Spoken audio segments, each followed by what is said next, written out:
So today I'm going to go over the squat, and we're just going to break down the movement and go over some things that I see as a movement specialist that a lot of people either do wrong and it causes injury, or they're just not quite getting the movement of where you should feel it, what the mechanics are, and some things to go over. A lot of people have trouble squatting, it hurts their knees, maybe their hips, their low back. So we're just going to address some of those things.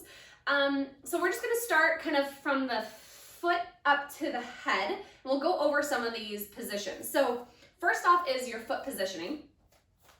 Depending on if you're doing a narrow, a normal, a wide squat, wherever it is, it doesn't really matter where your feet are as long as you can track your knees over those feet. So what I like to set up my feet a little wider than my hips, my toes turned out slightly. It's okay if your toes point out a little bit more, but that just means you have to push your knees out further. So if your toes are forward, the goal is to have my knees track wherever my toes point. So if your toes are way out here, because you have a little inflexible ankles or heel cords, you're gonna have to really push your knees out far. So try if you can to have them out just, a couple degrees, I'd say.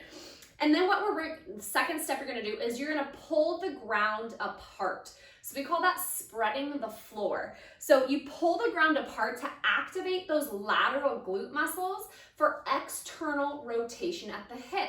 And that is why a lot of times we're weak in that glute muscle. So instead we turn our toes out, which is not gonna strengthen our glutes. So starting from there, pushing those knees out. When I do squat, I do not want to roll to the sides of my feet. So try to keep your big toes down, even though you are gonna pull apart, push the knees out, and sit back on the heels. We don't wanna be here with those toes up. Okay, then moving up. So as I squat down, I wanna push my knees out. Wherever my toes are facing, that's where my knees are facing as well. So if my toes are out, my knees have to be further out. So that could be an issue if you're not strong or tight in those adductor muscles or weak in those lateral those glute medius muscles. Okay, so before you squat, as I move up, I'm really trying to keep my back neutral. So I never want to start my squat like this, okay? Because then I'm just gonna arch my back. So what we're gonna try to do is once you kind of get your feet set, you separate the floor, those glutes are active, I'm going to neutralize my low back. So I'm kind of pulling my ribs slightly down towards the pelvis and making this belly space smaller.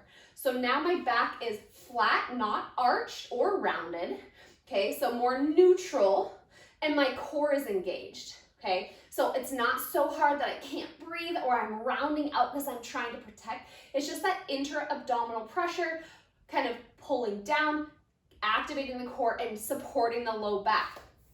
So then as I move up, I of course want my shoulders set down and pulled back away. But if you overdo it, a lot of times you'll arch the back too. So just nice neutral shoulders. If you're holding weight, you have a little more bracing.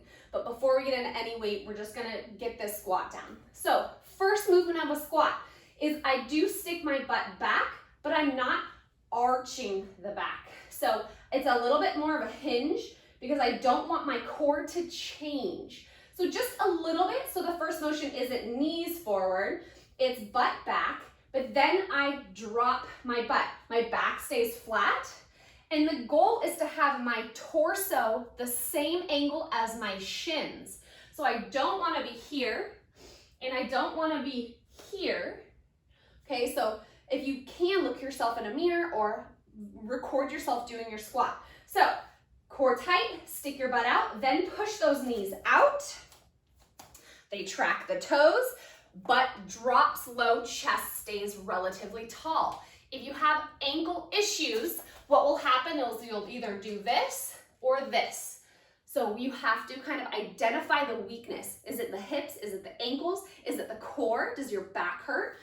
So as we go down, assess, are you arching your back? Are you leaning yourself forward? Can you not sit back to your heels? And one really good test for this is your passive squat. If you can hang out here for a minute to 3 minutes, you'll most likely feel that tightness. Does it feel tight here? Does it feel tight in the hips? Does it feel tight in the low back? And that is kind of a little trick to identify the weak point. The last thing I want to talk about is getting out of your squat. So really important, this is a huge one that I see a lot, is as we come out of our squat, butt goes, then chest goes, and we're really not utilizing our glutes. We're gonna put a lot of stress on our low back, especially if you're holding weight. So as you get down in your squat, as you come up, the first motion I want you to think about is pushing your hips forward because it keeps my tailbone tucked, and then I activate the glutes at the top. So just watch the difference. 1, my butt's not squeezed or active. 2, push through, hips extended at the top. So really important on the squat to do that. So quick, going over. Toes are relatively forward. Separate the floor. Glutes are active. Knees track the toes. Neutral spine and pushing forward to activate the glutes on the way up. Of course, trying to stabilize that upper back and shoulders as well. And nice neutral head. Try not to look down, try not to look up. So that is a little review of the squat. This week, I'll go over some other practice variations to get better at your squat. But if you have any questions, please let me know, and I'm gonna do this every Monday, so hit me up with a movement that you struggle with or you feel pain, and we can help identify that weakness or your instability or anything like that. So I look forward to working with you, and I hope you enjoy the video.